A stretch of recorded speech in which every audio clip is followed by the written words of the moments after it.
Hello and welcome back to Montana. Today's project is corn.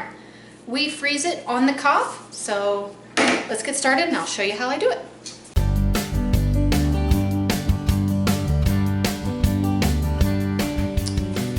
For those of you who don't know me, my name is Cece. My husband Kirk and I homestead in the big beautiful state of Montana.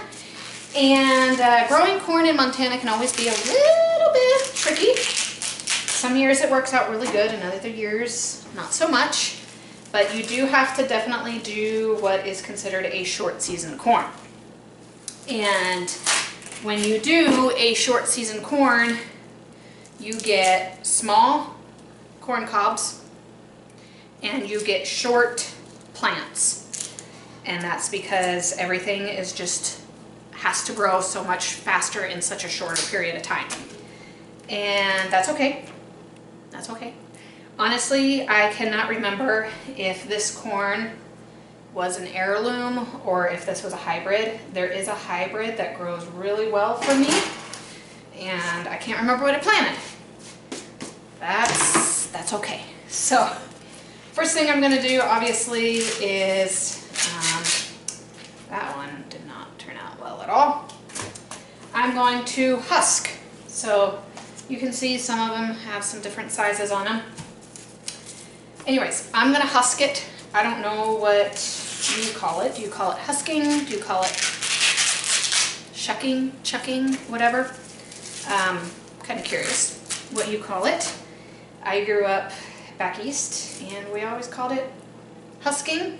And then as a kid, all this little silk, we always called it hair. And so then you husk the corn and you pick the hair off of it before it was ready to, you know, be blanched. My mom always cut the corn off the cob, which is what I think most people do if they're gonna freeze corn. But we found that we like eating corn on the cob all year round. And I did this the other year and it actually turned out pretty well. That guy is not going to be producing. Yeah, he was too early.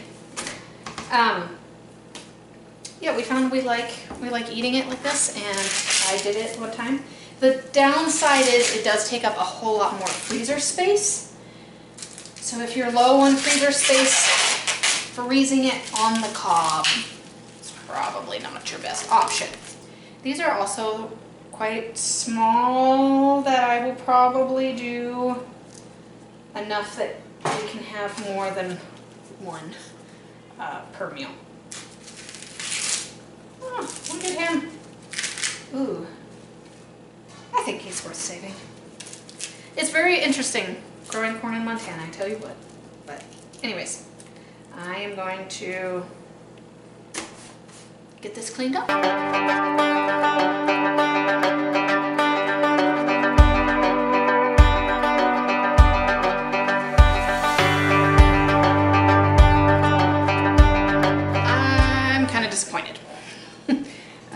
This did not grow out very nice. Then I have this randomly large skinny guy. I ended up throwing a lot more away than I had thought. I don't even think I'm gonna save him. The chickens and the cows will like him. Some of them are really little. Some of them, you know, are a little bit better size. The way this is looking, I really don't think this was my hybrid that I've grown in the past, because that stuff has always worked out pretty well. I'm pretty sure this is probably an heirloom, which makes me kind of sad because you can't save seeds from a hybrid for the following year. I mean, you can, but you're not going to get the same thing back. But anyways, I'm going to go ahead and freeze these up. Alrighty, the next step is to prepare to blanch them. So, I am going to get a kettle of boiling water. I'm going to put some ice water in here. Have a towel here. So when I pull them out of the ice water, I can put them on the towel, kind of let them dry just a little bit.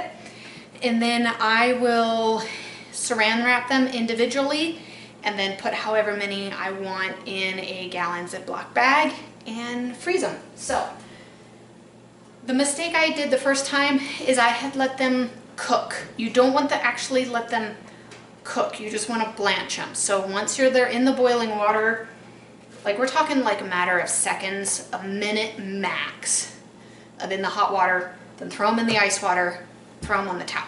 So this should not take me very long considering I really don't have that very many. Really don't have very many. So I'm gonna lay them all out and we'll see what we've got and kind of bag them up from there. In fact, instead of putting them as in how many I think we would eat per meal in a sack, I may just go ahead fill a sack full, and then whenever I'm ready to do them as a meal, I'll just pull out however many we want, because I do wrap them individually. Would I need to wrap them individually? Probably not. I just did that as an extra precaution just to make sure they don't get freezer burnt. So I'm gonna let that water turn up to boil and we'll get going. Okay, so I just did a real quick Google search because I did really want to know exactly how long I need to blanch it for. They are saying like 5 minutes, and I'm like, I barely cook my corn on the cob for eating for 5 minutes. So I think I'm gonna blanch them for a minute. I'm almost up to boil, so I'm gonna put them in for about a minute, put them in the ice water, put them on the towel. All right, my water's boiling. 1, 2, 3, 4, 5, 6, 7, 8. Okay, and a minute.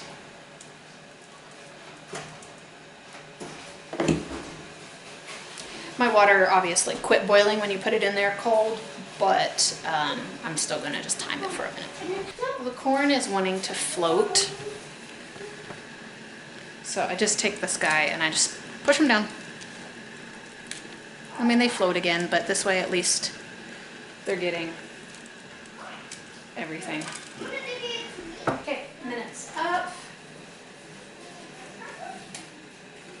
Trying to see if they changed color at all. Good enough.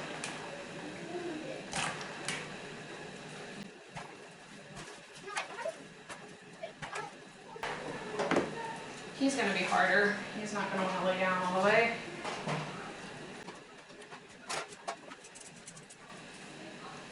That's a pretty full pot. I might let that one go a minute and a half. I'm gonna take these guys out, put them on the towel.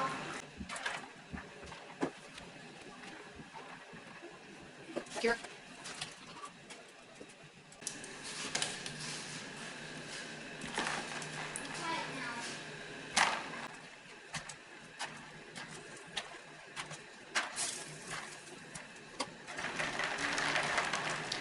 Okay, the thing to remember with blanching is you're not cooking it. You are basically just stopping the enzymes from breaking down the food.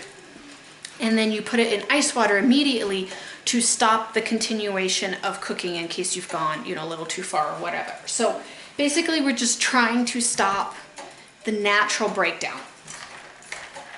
Because once I get these out to cook for a meal, that's when I'll actually cook them.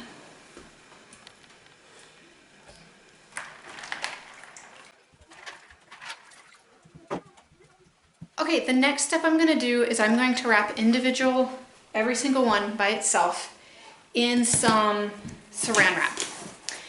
And then put them in a freezer bag.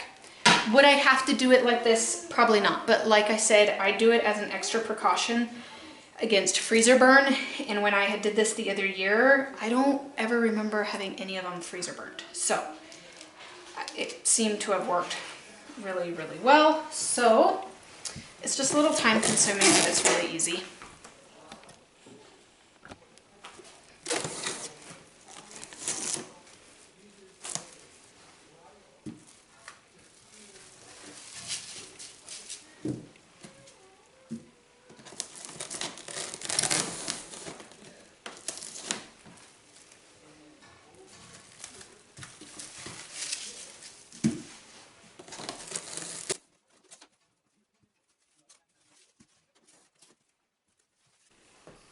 Okay, they're all wrapped. Time to stick them in a freezer bag. I was thinking more and more as I was doing this. I don't think I'm going to get more corn. I always try to do as much shelf-stable food as I can do and not rely on my freezers. So instead of buying more corn to process myself, I think I'll just buy a little extra freeze-dried corn and do it that way. That's not the same as eating it off the cob, but I will also save a lot of freezer space if I just do freeze-dried corn. So there we go. Now see if I can find enough room in the freezer. Okay, that's that. So before I sign off, I wanted to show you guys, this is what I'm talking about with freeze-dried corn. I buy it in the bigger containers now because we do use it quite a bit. And it's very nice, soft, tastes good. It's not like corn nuts that is gonna break your teeth. You can put a little avocado oil on it, put a little seasoning on it, and then it really does taste like corn nuts, and it's great for a snack. But this will save me a lot of room and time.